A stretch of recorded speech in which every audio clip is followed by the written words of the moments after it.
In the quiet town of Stockbridge, Georgia, one ordinary morning is shattered when a black woman is violently arrested outside a bakery by the town's most feared cop. But this isn't just another case of racial profiling. What no one knows, yet, is that she's not who she appears to be. Behind her silence lies a mission, and behind her calm eyes, a storm is building. The officer made a mistake, a fatal one. And by the time he realizes it, it might already be too late. The scent of cinnamon rolls drifted out from Sweet Magnolia Bakery, carried on the warmth of an early September breeze. The sidewalk glistened faintly from last night's drizzle, and the distant chime of church bells echoed through the sleepy town. Elena Pierce strolled slowly, her pace steady, her linen skirt swaying gently with each step. She paused to peer into the bakery's window, her reflection calm, unreadable. Inside the shop, a small television above the counter played the local news. A quick flash of a federal seal and the phrase, "Ongoing FBI investigation into regional law enforcement corruption," appeared before a young employee reached up and clicked it off with a nervous glance. No one in Stockbridge wanted that discussion over breakfast. From across the street, Officer Charles Garrison sat in his squad car, eyes narrowed behind his sunglasses. His fingers drummed the steering wheel, tapping out a rhythm too fast for the slow-moving morning. When he saw Elena, his tapping stopped. He stepped out, adjusted his belt, and started toward her. The town's feared enforcer moved with rehearsed authority, chin high, chest puffed. His boots clacked too loud on the pavement. "You lost, ma'am?" His voice was falsely cordial, tinged with warning. Elena turned slowly. "No, just walking. You from around here?" "No." Garrison tilted his head, studying her as if her composure offended him. "I need to see some ID." "For walking?" Her tone was level. "You're loitering, acting suspicious. We've had break-ins in the area." "I'm buying breakfast." Something tightened in his jaw. "Ma'am, I'm not going to ask again." "I didn't hear a lawful reason the first time," Elena replied, soft but firm. Around them, the sleepy town seemed to hush.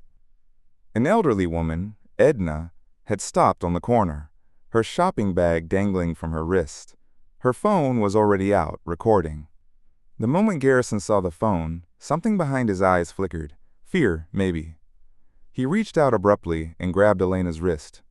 "Turn around, hands behind your back." "I haven't done anything." "Resisting, are we?" He yanked her arm, twisted it behind her. She didn't cry out, didn't struggle. Her silence was louder than protest. Garrison shoved her toward the squad car. "Stop filming," he barked over his shoulder. Edna didn't flinch. From across the street, leaning against a bus stop pole, Marcus Bailey watched. Plainclothes, hands in his pockets, eyes locked on the scene. His jaw flexed once, hard. He did not move. Garrison pushed Elena against the side of the cruiser. The sound of her body hitting metal rang out like a slap to the quiet morning. His breath was hot near her ear. "People like you don't belong here." Elena slowly turned her head, meeting his gaze. Her eyes were cold, glacial, unafraid. Garrison blinked, as if caught off guard by the lack of fear. He stepped back quickly, slammed the door shut behind her. As the cruiser rolled away, Marcus pulled out his phone. His fingers hovered, then dialed. It rang once. A voice answered. He said only one word.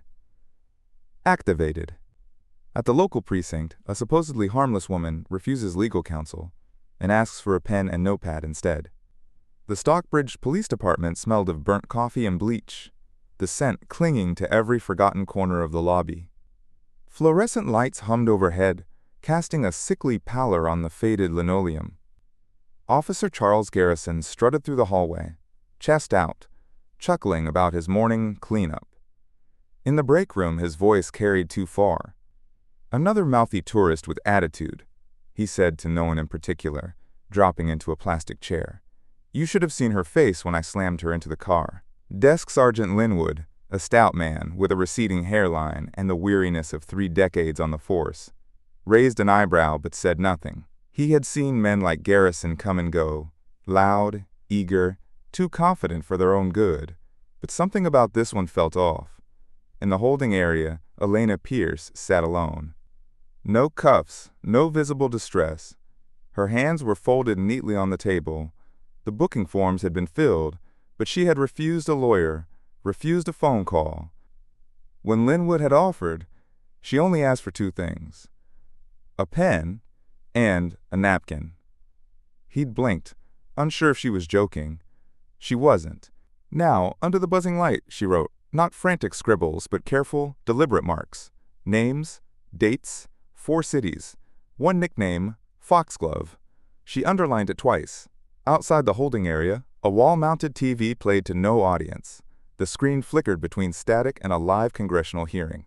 Words like oversight, funding abuse, and federal probe bled from the speakers, barely audible over the murmurs and boots clapping the floor. No one was watching, except Elena. Her eyes, unreadable, flicked up with each new name mentioned. Linwood returned to his desk and reviewed her file again. Her ID scanned clean. Too clean. No red flags, no out-of-state alerts, but the clearance code stamped on the bottom. He'd never seen it before. He rubbed his chin, leaned back, and frowned. Something was wrong, but he couldn't say what. Down the hall, Marcus Bailey had found an unused workstation. His fingers moved quickly over the keyboard, bypassing firewalls with surgical precision. He was supposed to stay out of it, observe only, but Garrison's actions had forced a new timeline. He decrypted 3 folders tied to local investigations. A few names stood out: Detective Arlo Henson, Officer Monette, even Mayor Dryden, all cross-listed with a federal database of suspects flagged for corruption. He glanced up toward the holding cells, jaw clenched. Elena sat silently, the napkin folded neatly in her hand. When the janitor entered, a lean man with a stoop in his shoulders and earbuds in, she stood and walked to the bars. "Excuse me," she said softly. The man looked up, eyes narrowing when he recognized her, not from the arrest, but from something deeper, older. She slipped the folded napkin through the bars. He took it without a word and moved on, pushing his mop as though nothing had happened. But his steps were quicker on the way out. In the break room, Garrison's phone buzzed. His private burner, the one he never let touch department channels. He stepped into the stairwell, thumbed it open. A voice, sharp and anonymous, rasped into his ear. "She knows. Shut her down." While Garrison scrambles to silence the woman's team quietly dismantles his empire, one file at a time. The white van parked across from the Stockbridge precinct bore the faded logo of Magnolia Plumbing and Repair, but its windows were blacked out and its engine never idled. Inside, the air was cool and taut with focus. Marcus Bailey sat at the front terminal, headset resting just below one ear, eyes flicking between multiple screens as strings of code and file directories scrolled by. 2 techs flanked him, neither speaking unless necessary. The hum of data transfers, encrypted channels opening, police records folding inward like dominoes. This was the sound of quiet justice. Marcus's fingers tapped a slow rhythm against the console, syncing up breaches in real time. Complaint logs, altered. Evidence logs, tampered. Payroll accounts rerouted, one of the agents muttered. Marcus nodded. Push timestamps, flag inconsistencies, track personal transfers. Across town, the curtains were drawn tight at Garrison's home. The place smelled of gun oil, stale tobacco, and something older, like secrets left too long in dark corners. He was sweating despite the air conditioning, clutching a steaming mug of coffee he hadn't tasted in hours. His hand trembled as he unlocked the closet safe for the 3rd time that morning. Inside, 2 flash drives, a folded manila envelope, and a lockbox.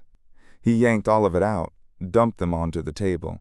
A lighter clicked open in his palm, one paper already curled under the flame. Back at the van, a terminal beeped.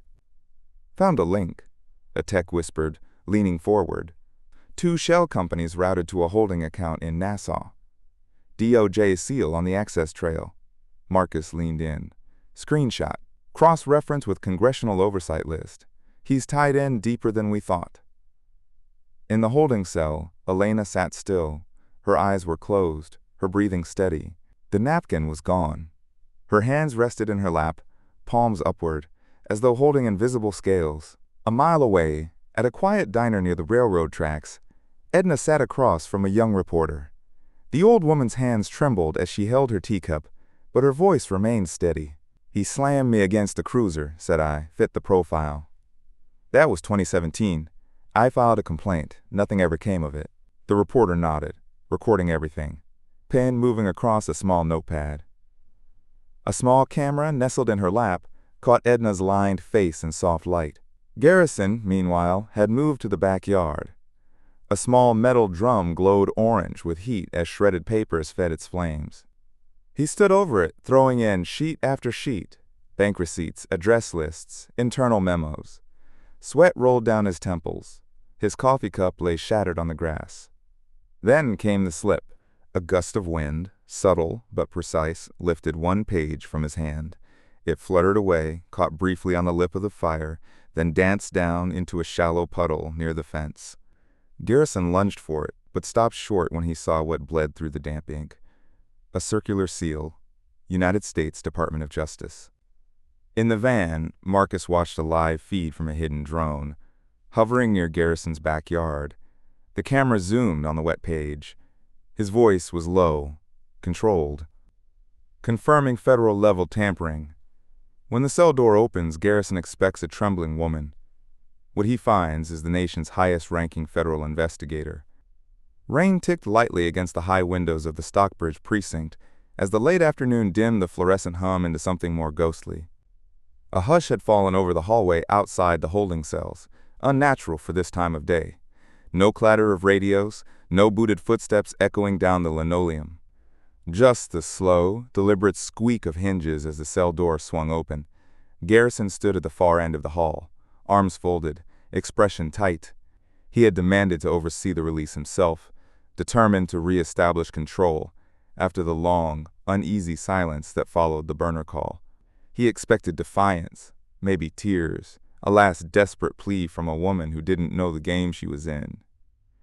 What walked out instead made his mouth go dry. Elena Pierce emerged not as a detainee, but as someone who had allowed herself to be detained. Her hands were free, her chin lifted, the plainness of her clothes now sharpened into a kind of armor. Behind her, 2 agents flanked her in dark suits, unmistakably federal. Garrison's gaze darted to their lapels, and his stomach coiled. She said nothing as she passed him, just a glance. Calm, surgical, devoid of fear. It was the same stare from the street outside the bakery, now sharpened by full knowledge. She walked straight to his office, as though she owned it. Garrison followed stiffly, waving away the desk sergeant with a glare. He stepped in and closed the door behind him, but the 2 agents remained. Marcus was already there, standing silently by the bookshelf, arms crossed. "You mind telling me what this circus act is?" Garrison barked, too loud. Elena sat, not in the guest chair, his chair. She opened the top drawer of the desk and placed a leather case on the wood, flipping it open to reveal a badge and identification card. FBI. Assistant Director, Special Operations Division. Her name, Pierce Elena M., sat beside the emblem of the Department of Justice. "This is a formal notice," she began, voice cool. "You are the primary subject in a multi-jurisdictional corruption investigation with ties to federal embezzlement, racketeering, and civil rights violations." Garrison's hand hovered above his belt, then dropped. "You've got no jurisdiction here. This is entrapment." "No," Marcus said quietly. "This is overdue." Garrison laughed, sharp and dry. "I've been in this town 20 years. You think some woman walks in with a badge and everything folds? I know how the system works. You people need local cooperation. You need consent." "We already have it," Elena replied. "From the State Attorney General, the District Ethics Board, and 3 whistleblowers inside your own department. You've had your turn, Chief."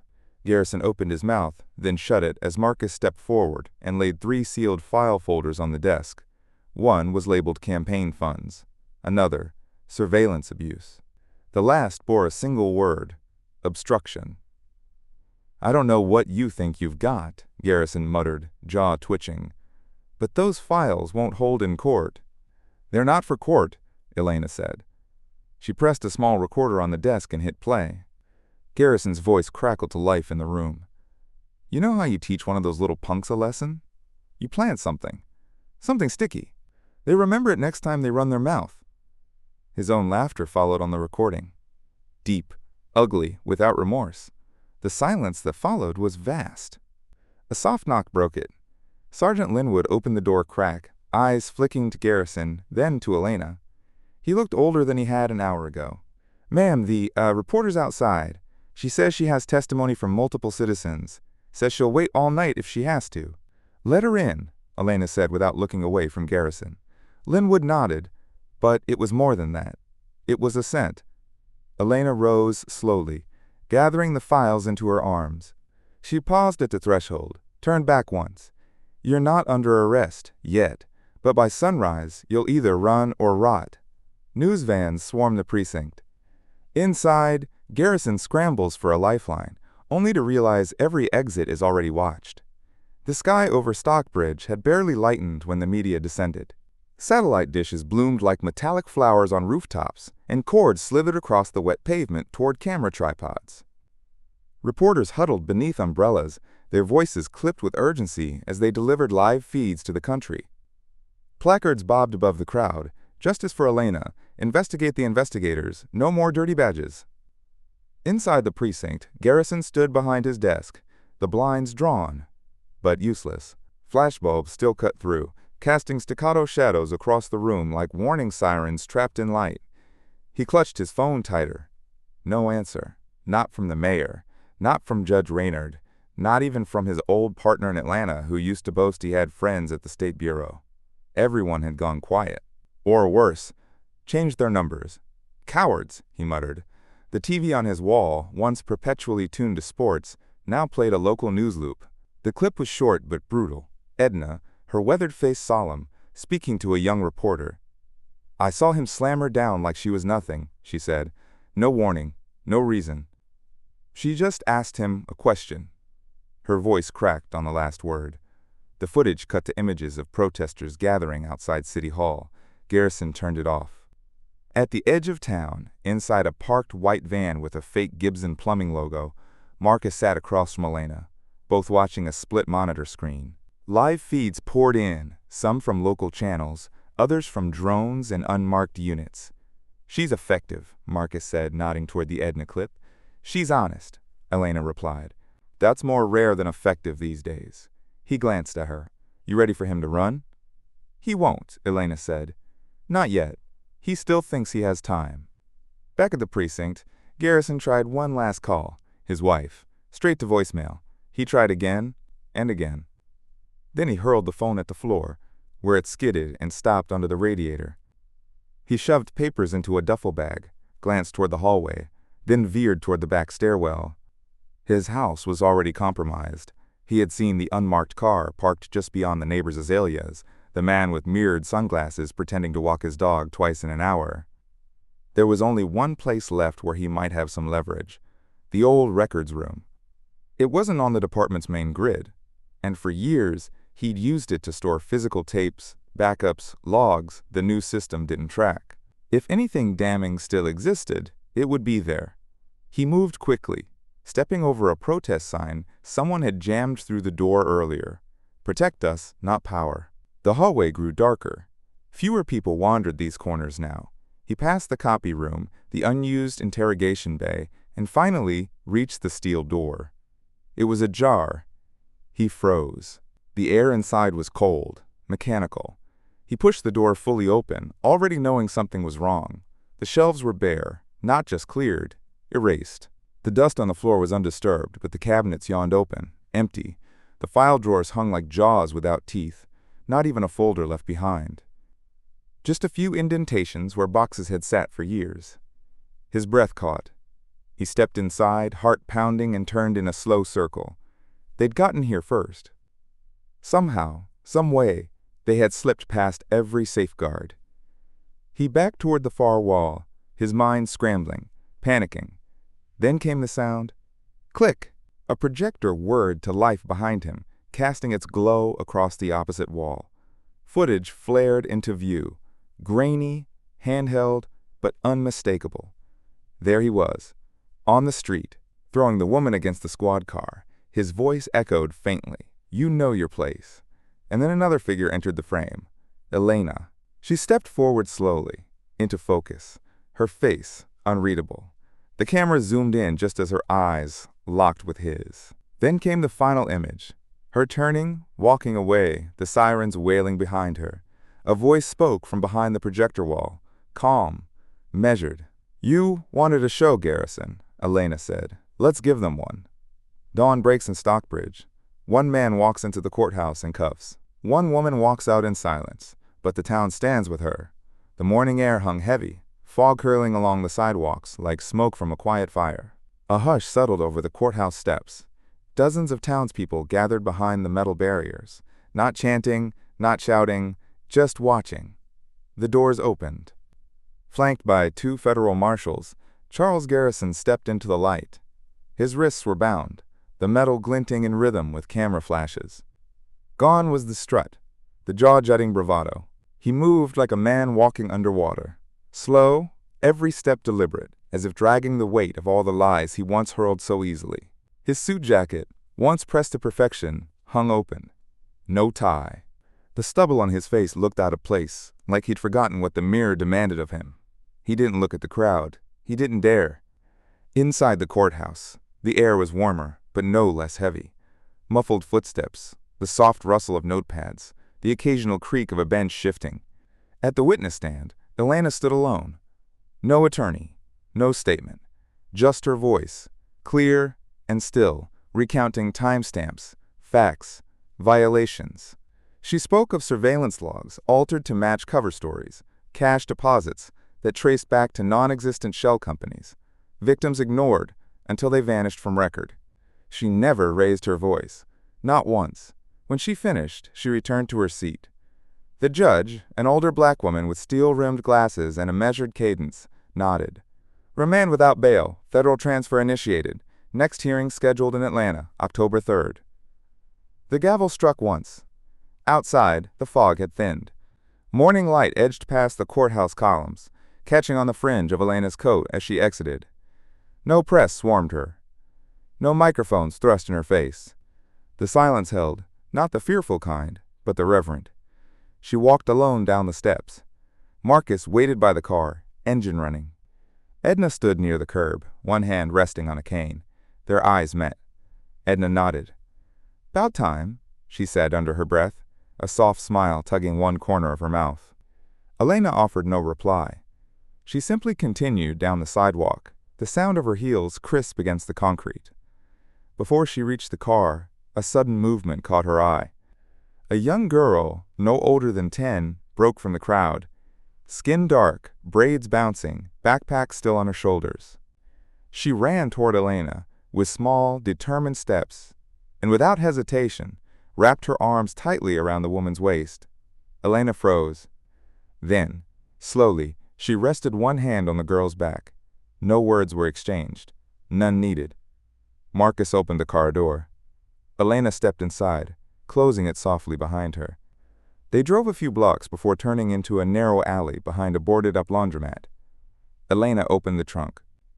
Inside, a single manila envelope, the edges slightly frayed from travel. She picked it up, eyes scanning the label. Detroit. The fog had lifted, but the memory of what unfolded in Stockbridge would linger like the echo of church bells on a cold morning. Elena's silence said more than any speech.